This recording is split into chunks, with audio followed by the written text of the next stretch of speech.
आप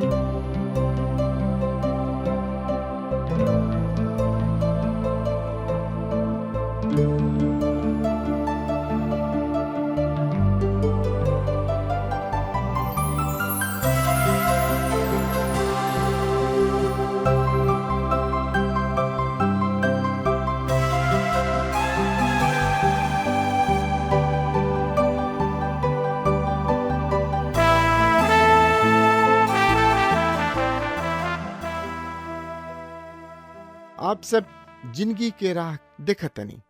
ई एगो सोचल विचारल ढंग से बाइबल की पुस्तकन का अध्ययन हवे। ए कार्यक्रम का उद्देश्य है कि संसार के बनावे वाले परमेश्वर की उद्देश्य के जानी और उनके इच्छा के अनुसार चल सकें। यही उद्देश्य के साथे हम ई कार्यक्रम आप खातिर हाजिर करतनी। कृपा करके देखी और सुनी ताकि परमेश्वर आपकी जिंदगी का रास्ता बतावे वाला ठहरस।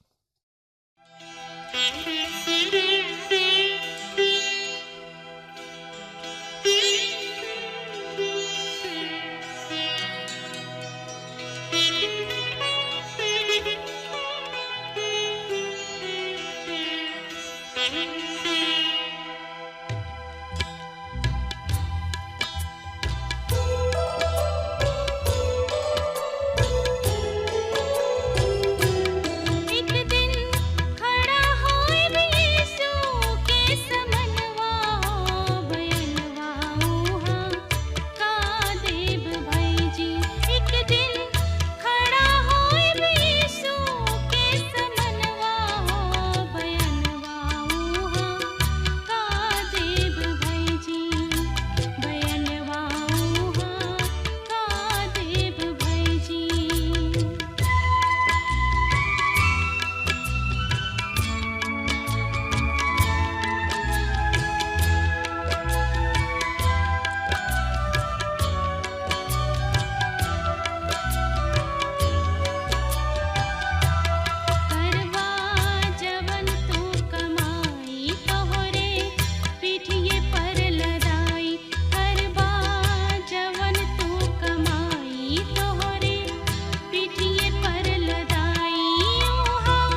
आज हमनी के होशे की किताब के 11 और 12 अध्याय के देख के कि इसराइल के न्याय जरूर हुई, फिर भी परमेश्वर ओहनी लोग के ना छोड़ी हैं।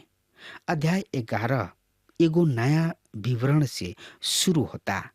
यहाँ तक हमनी के देखनी हजा कि परमेश्वर के लोग के अज्ञानता के कारण ऊपर जोर दिहल गइल बा, पर अब यहाँ नया विवरण सुने के मिलता और उ नया विवरण ह परमेश्वर के प्रेम।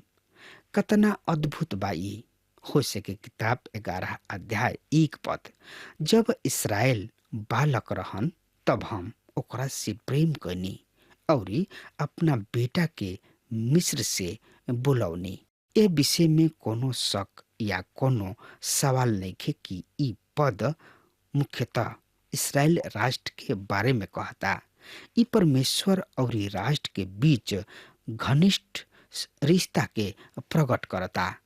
असल में परमेश्वर कह रहल बाणे, इसराइल एगो राष्ट्र के रूप में हमार बेटा है और हम ओहनी लोग के मिस्र से ऐसे ना निकलनी कि ओहनी लोग बहुते बढ़िया रहन जौन की हमार सेना करत रहले। ओहनी लोग हमार सेवा ना करत रहले और ओहनी लोग प्रतिमा पूजन भी करत रहले। ई ओहनी लोग के योग्यता, ओहनी लोग के श्रेष्ठता के कारण भइल। ओहनी लोग में एह रीति के जौनो बात ना रहे। हम मिस्र से बहरी निकलनी काहे कि हम ओहनी लोग से प्रेम कइले बानी। इहे उ कारण ह कि उ हमरा और रउआ के बचौले। प्रेम उद्धार के आधार ना ह, पर ई उद्धार के उद्देश्य या प्रयोजन ह।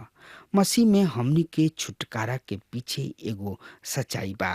परमेश्वर जगत से ऐसन प्रेम कैलन कि उ आपन इकलौता बेटा दे दिहले ताकि जे केहू उनका पर विश्वास करी नाश न होई पर अनंत जिंदगी के पाई।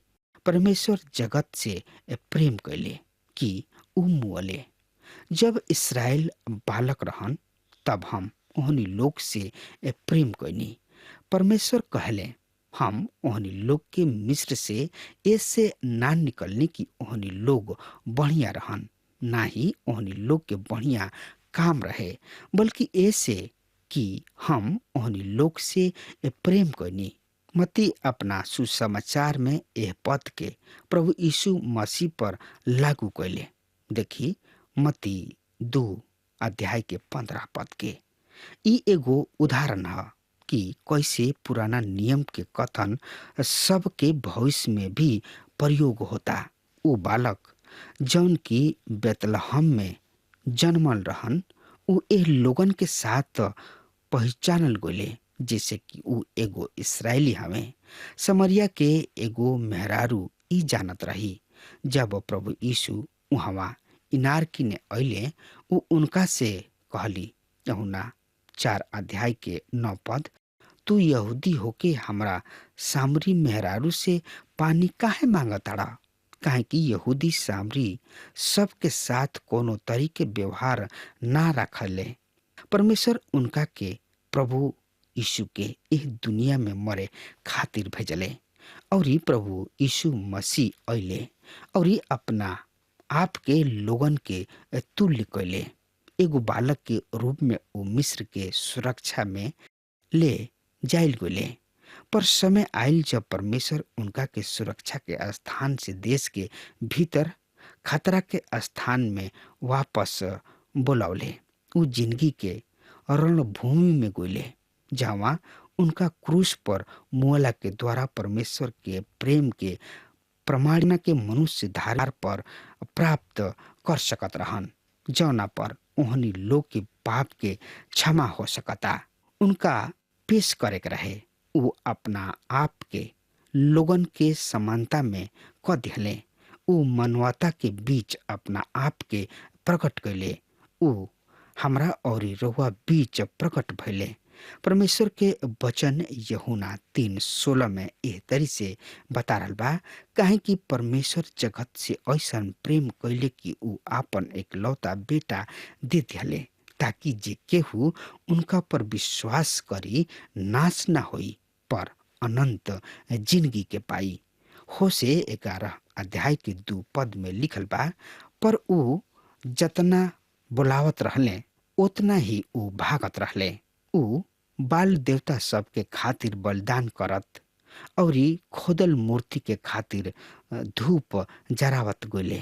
परमेश्वर कनानी सबके और दूसर प्रतिमा पूजक सबके देश से बहरी निकाल देले रहन, काहे कि ओहनी लोग बाल देवता के आराधना कैल करत रहन। पर जब इब्रानी लोग देश में अइले तब ऊ भी बाल देवता सबके और खोदल गढ़ल मूर्ति सबके पूजा पाठ करे लगले।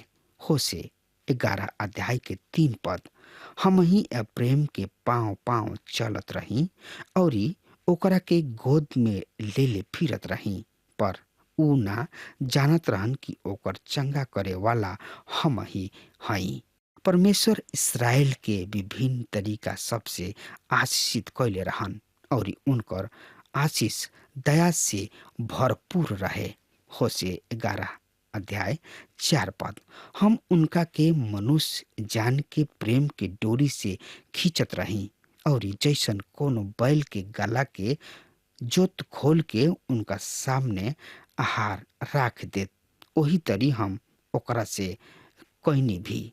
परमेश्वर कहले, हमार सेवा करे खातिर हम ओहनी लोग के ऊपर दबाव ना डालनी। परमेश्वर अपना आप के रुआ ऊपर ना लदी है। बहुत से लोग कहले, आज परमेश्वर दिल के ना बेधेले, ऊ ई काहे ना करेले। हम नहीं जानत कि परमेश्वर बहुत सब चीज के काहे ना करेले, काहे कि बस ऊ हमरा के ना बतौले। ऊ परमेश्वर हमें और हम एगो छोट सा जीव हई और हमरा में बहुत सा जानकारी के अभाव बा, जौन कि हम ओह बात के दबाव देवे में असमर्थ बानी। फिर भी हम जरूर जानतानी कि परमेश्वर हुआ के विवश ना करी है। ऊ केवल एक ही बंधन रउआ पर बनी है और ऊ ह प्रेम के बंधन। ऊ कहताने, हम तोहनी लोग पर लगाम ना लगाई, हम तोहनी लोग के धकेलब ना। सिर्फ एगो हमार अपील बा कि हम तोहनी लोग से प्रेम करीना और रुआ सबसे हमनियों के प्रेम करे के बा। इहे ऊ अपील ह जौना के कि परमेश्वर आज रउआ से और हमरा से करताने। ऊ रउआ दिल के दरवाजा खटखटावेलन और कहलन, देखा हम द्वार पर खड़ा होके खटखटावतानी। इहे ह जहवा ऊ बाणे और ऊ कभी दरवाजा पर धक्का ना दिहले। ऊ अपना आप के धकेले नेखन जा रहल। रुआ के उनका प्यार के जवाब देवे के पड़ी। ई बहुत ही रोमांचक बात ह कि प्यार हमेशा से एगो दमदार आग्रह रहल बा।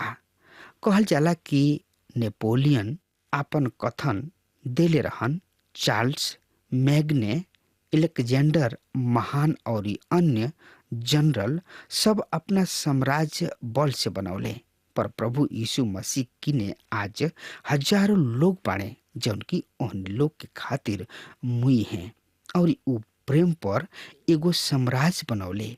इहे उनकर एकमात्र आग्रह रुआ सबसे। पर ई बात सोची कि ऊ कौनो औरी तरीका अपनाई है, ऊ राउर न्याय करी है, पर ऊ प्रेम के छोड़ और कोनो बात के द्वारा रुआ अपना कीने ना आई है। इहे दमदार आग्रह जौन की संभव हो सकत रहे ऊ कइले। ऊ पट्टा प्रेम के पट्टा ह। होशे की किताब 11 अध्याय के 5 पद में लिखल बा, ऊ मिस्र देश में लौटे ना पाई, असूर ही उनका राजा होई, काहे कि ऊ हमार और फिरे से इनकार क देले बाने। इसराइल मदद के खातिर मिस्र के गोले, पर तब वो पौले की मिस्र उनकर दुश्मन ह। एकरा बाद उ मदद के खातिर असुर के पास गोले। परमेश्वर कहले, हम असुर के ओहनी लोग के राजा बनावे जा रहल बानी, जबकि असुर उ हवे जहाँ परमेश्वर इसराइल के गुलामी में भेजले रहन। होशे के किताब 11 अध्याय के 6 और 7 पद में लिखल बा, तलवार उनका नगर में चली और उनका बेड़ा के पूरा नाश कर दही, और यू उनकर युक्ति सब के एक कारण होई। हमार प्रजा हमरा से जाने में लागल रहेले, यद्यपि उनका के परम प्रधान के ओर बुलावेलन, तो बहुओं उनमें से केहू भी हमार महिमा ना करेला। होशे के किताब में ई दूसरा हाली फिर गोइल या प्रतीत होता आइल बा। फिर से ऊ हठीला कलोर एह तरीके बाछा जैसन जानवर के प्रतीक ह। जब रुआ ओ छोट बाथा के पुराना गाड़ी में बांध के राही में धकेलब तो ऊ अपना अगला गोड़ के कदही और पीछे फिसले शुरू कर दही, और रुआ ओकरा के फिर से धकेले शुरू कर देब। यह फिर जाए या प्रतीत होके के दृश्य है। फिर गोइल या प्रतीत होके के मतलब है परमेश्वर के बात के सुनला से इनकार कइला और उनका किने आवे से इनकार कइल। ई एगो विलापी या शोका अकुल विवरण है। ऐसन प्रतीत होता जैसे कि परमेश्वर दुविधा के सिंह पर बाणे, जैसे कि वो निराश हो गइल बाणे। मसीह के मृत्यु के सिवाय और कोनो दूसर उपाय नहीं खे। दूसरा शब्द में कहल जाओ, परमेश्वर के मसीह के मृत्यु के सिवाय और कोनो उपाय ना रहे। जैसे कि होशे 13 अध्याय के 4 पद में ऊ कहतने, काहे कि हमरा सिवा केहू तोहार उद्धार करता नहीं खे। बढ़िया होकित की रउआ उनकर सुनी, हम और रउआ बचावे के कार्य में न खिजा, पर ऊ बाणे हम से तोहरा के आदमा समान छोड़ दही। आदमा और सबो मीम दक्षिण में समतल जमीन पर दूगो शहर है, जौना के परमेश्वर सदोम गमोरह के साथ न्याय कैले रहन। परमेश्वर इसराइल से कहताने, हम ओ तरी से हम तोहार न्याय नहीं कर चाहत, पर परमेश्वर के उनकर न्याय आज में एगो उजाड़ स्थान के तरी बा, और अब वहाँ पर मृत सागर बा, जहाँ कभी ई दोनों शहर है। हमार दिल तो उलट पुलट हो गइल बा, हमार मन स्नेह के चलते पिघल गइल बा। हम अपना क्रोध के भड़के ना दे। दूसरा शब्द में जौन की इसराइल जौन के जोग रहन, ओकर आधा भी उ प्राप्त ना कइले। हम प्रेम के फिर नाश ना करब। उ इनका लोग के छोड़ावे चाहत रहन और ई कोनो दिन ओहो देश में राखे चाहत रहन। उनकर वर्तमान वापसी कोनो भी तरी से एकर पूरा होखल ना ह। आज जौन कुछ ओह देश में हो रहल बा, ओकरा खातिर परमेश्वर के दोष मत दही, पर परमेश्वर उन लोग के देश में वापस रखी हैं। उ एह तरी के काम काहे करी हैं? एकर एगो कारण बा, काहे कि हम मनुष्य ना बल्कि परमेश्वर हई। हम तोहरा बीच में रहे वाला पवित्र हई। हम क्रोध क के ना आइब। ये है जौन की आज हमनी के सीखे के बहुते जरूरी बा। हम समझतानी कि हमनी के लोकतंत्र में बानी जा, और हमनी के सरकार हमनी खातिर बिया, और हमनी के फैसला के कार्य रूप देवे खातिर ह। पर परमेश्वर कहले, हम एगो परमेश्वर हई, हम केहू के उत्तरदायी नहीं खी। हमरा किने निर्देशक सब के कोनो समूह नहीं के, और केहू हमरा के अधिकारी नहीं खे नियुक्त कैले। हम उहे करीना जौन हमरा निक यानी कि ठीक लागेला। रुआ पसंद नहीं करत जौना के की परमेश्वर आज कर रहल बने। यदि रुआ पसंद नहीं करत जौन की परमेश्वर आज कर रहल बने, त ई रोवा खातिर बहुते बुरा बा, काहे कि परमेश्वर ओसे ही करे जा रहल बाणे। ई राउर उत्तरदायी ना ह। ऐसन बहुत ऐसन बात बा जौन की परमेश्वर करेले और हम उनका के नहीं समझ सकत, लेकिन ऊ परमेश्वर हमें और ऊ हमनी खातिर निश्चित रूप से उत्तरदायी नहीं खन। ऊ जौन कुछ करेले ऊ केहू के ब्यौरा ना देवे चाहेले, काहे कि ऊ परमेश्वर हमें और उनका केहू के ब्यौरा देवे के जरूरत नहीं खे।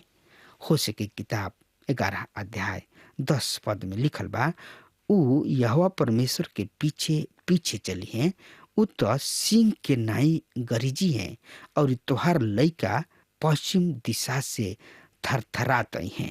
परमेश्वर न्याय करे चाहेलन। इससे हमार प्रिय मित्र, पश्चिम के राष्ट्र पर न्याय बा और ई संयुक्त राष्ट्र इसराइल देश के पश्चिम में बा। आगे देखी वचन का बता रहल बा। होशे 11 अध्याय के 11 और 12 पद, ऊ मिस्र से चिड़ई चिरुंग के नाई और असुर देश से पंडुकी के भांति थरथरात होत आई हैं और हम उनका के घर में बसा देव। यहोवा परमेश्वर के इहे बाणी ह।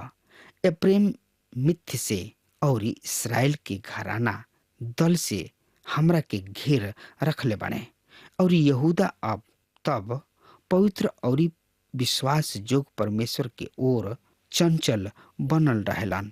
यहूदा के पास दक्षिणी राज्य में अब भी कुछ बढ़िया राजा बने, पर उत्तरी राज्य में एक नहीं खन। कुछ राजा सब मिथ्या और छल के इस्तेमाल करे के पेशा बनौले।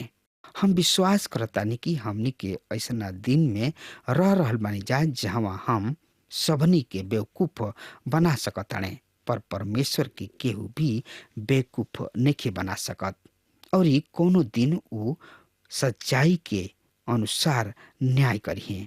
अध्याय 12 के विरुद्ध परमेश्वर के न्याय कथन के आगे बढ़ा रहल बा। होशे की किताब 12 अध्याय के 1 पद, प्रेम पानी पीटत और पुरवाई के पीछा करत रहेला। ऊ लगातार झूठ और उत्पात के बढ़ावत रहेला। ऊ असुर के साथ वाचा बांधत और मिस्र में तेल भेजले। प्रेम पानी पीटत और पुरवाई के पीछा करत रहेला। ई पुरवाई के संकेत है जौन की जरत अरब रेगिस्तान से होके बहले। परमेश्वर कह रहल बाणे, हम चाहतानी कि असुरी ठीक पुरवाई के तरी ओ देश से होके आवे।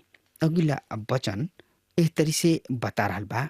12 अध्याय के 2 से 4 पद, यहूदा के साथ भी यहोवा परमेश्वर के मुकदमा बा और ऊ याकूब के उनका चाल चलन के अनुसार दंड दी है। उन लोग के काम के अनुसार ऊ उन लोग से बदला दी है। अपना महतारी के कोख ही में ऊ अपना भाई के अड़ंगा मरले और बड़ होके ऊ परमेश्वर के साथ लड़ले। ऊ दूत से लड़ले और जीत भी पौले। ऊ रोले और उनका से गिड़गिड़ा के विनती कैले। बेतल में ऊ उनका के मिले और उहे हमरा से बात कैले। बहुत से लोग इस सवाल कैले बाणे कि परमेश्वर अपना वचन में एकरा के काहे डल बाणे कि याकूब अपना भाई एसाव के एड़ी के पकड़ ले। ई बहुत ही मजेदार और ध्यान देवे वाली बात बिया कि आज चिकित्सा शास्त्र और मनोविज्ञान कहले बा कि अस्पष्टता मनुष्य की जिंदगी के सबसे महत्वपूर्ण समय है जब वो गर्भ में रहले, काहे कि गर्भ में ही मनुष्य देह के साथ साथ चरित्र के भी निर्माण होला। ई छोटे याकूब गर्भ में कुछ प्रकट करे शुरू कैले। ऊ ई प्रकट कैले कि ऊ पहले जन्म लेवे चाहताने, जौन की एसाव उनका के हरा दिहले। फिर भी याकूब पहले पैदा होके चाहत रहन। ई उनका मन में शुरू से ही ई भावना रहे।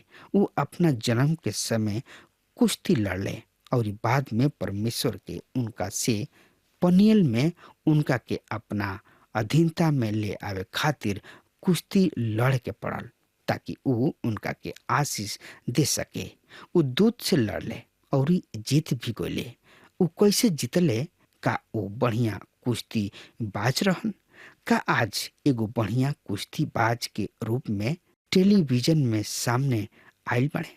ना, याकूब कभी भी बढ़िया कुश्ती लड़े वाला आदमी ना रहन। परमेश्वर उनका ऊपर प्रबल भइले, पर ऊ जीत गले। ऊ कैसे जीतले? आत्म समर्पण के द्वारा। अब हमार समय खत्म हो रहा बा, तब तक खातिर वो हमरा के आज्ञा दी।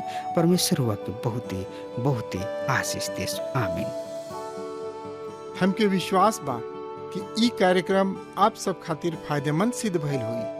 अगर आप सबके लगे बाइबल से चाहे आपकी निजी जिंदगी से कोनो सवाल होके, चाहे कोनो समस्या खातिर प्रार्थना करावे चाहतनी, तो हमारी फोन नंबर पर जरूर संपर्क करें और आज का दिन आप खातिर सुखद बनाए।